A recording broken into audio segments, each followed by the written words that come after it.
And Richard Grenell, a former advisor to 4 U.S. ambassadors to the United Nations and a Fox News contributor. Rick, good to see you. Thank you so much for joining us. Sure. Thanks for having me. What's your take when you look at the crisis going on in Venezuela? I mean, people are saying, look, this is the cost of socialism. How do you see it?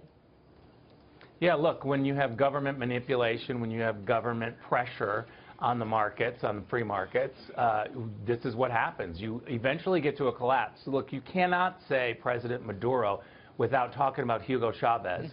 We've had decades of socialism down in this part of the world, and it's not surprising to see leftist government Brazil start to have problems. Now we're seeing Venezuela about to collapse. It seriously could collapse.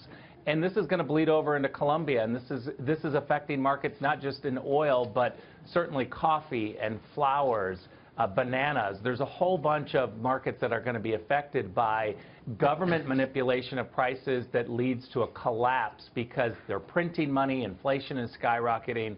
This is economic policies gone awry, and the United States needs to step in and help. We don't need to take a hands-off approach and kind of, let others fail here, because it certainly affects our market. Yeah, here's Di Benson.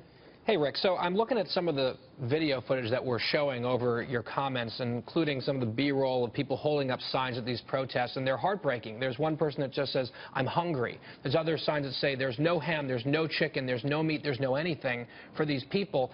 And, Rick, what strikes me is a lot of the time, arguments in favor of leftism are made on a very emotional, sort of moralistic plane.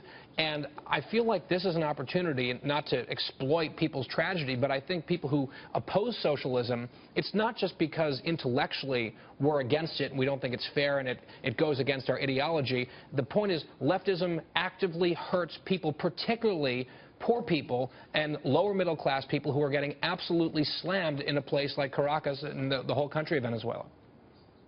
Yeah, it's a really good point because, certainly everybody wants to help poor people, but the only way that that's going to work is if you have a whole bunch of rich people who are doing well, who can be taxed at really high levels. And what we're seeing when you have a 75% drop in oil price and a government that just simply prints money to be able to pay for some of their outrageous programs, you have an unsustainable system. And I think that's why when you look at leftist policies and socialist policies, even here in the United States, when you talk about free college, when you talk about a healthcare system where it's one payer and everybody kind of gets free healthcare and somebody else pays for it, you have to be able to look at how to pay for these giveaways and these freebies. And if you don't have a support system, eventually it's going to collapse. You can't print enough money. Can I ask just a quick question? Rick, we're going to be asked to send money to Venezuela because the optics and the photos coming out of that country, that's going to happen and before the next president's inaugurated.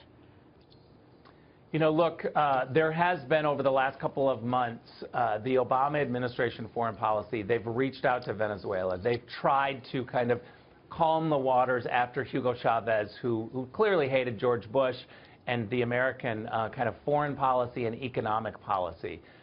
Luckily for us, the Venezuelans kind of rebuffed the Obama administration and kept to their language. President Maduro hates the United States. This is usually one of the points that they push down there, which is, oh, the Americans are at it again. And look, President Maduro is trying to blame this entire crisis on Washington. Rick, you need to look no further than the Obama administration, who really stepped back from pressuring Venezuela and actually reached out to say, how can we help?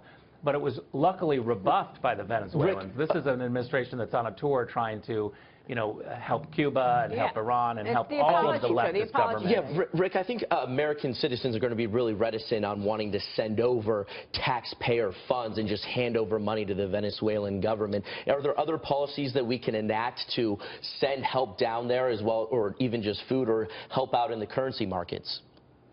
Yeah, look, I think that we need to be able to send experts that know the currency market, that know how to deal with inflation, that know how to have a consistent currency and monetary policy so that you're not just printing money to kind of pay for these programs.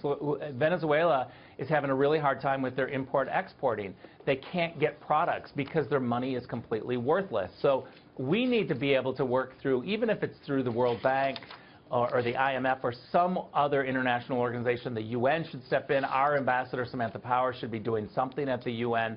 They're not going to receive it well. Venezuelans, as I said, hate the Americans. The government, the leftist government, hates all of the American government activists and experts. But I think that we should try, because we certainly know how to deal with inflation, and they need to learn from us. But it's not going to be received well. But I wouldn't advise doing anything in terms of hard dollars. We certainly don't need to give a bailout. They have got bad policies, and any money we give without changing those bad policies is going to be a waste. Rick, thanks so much for your insights. Really good to speak with you. Thanks for joining us. Sure, anytime. Rick Grenell joining us there.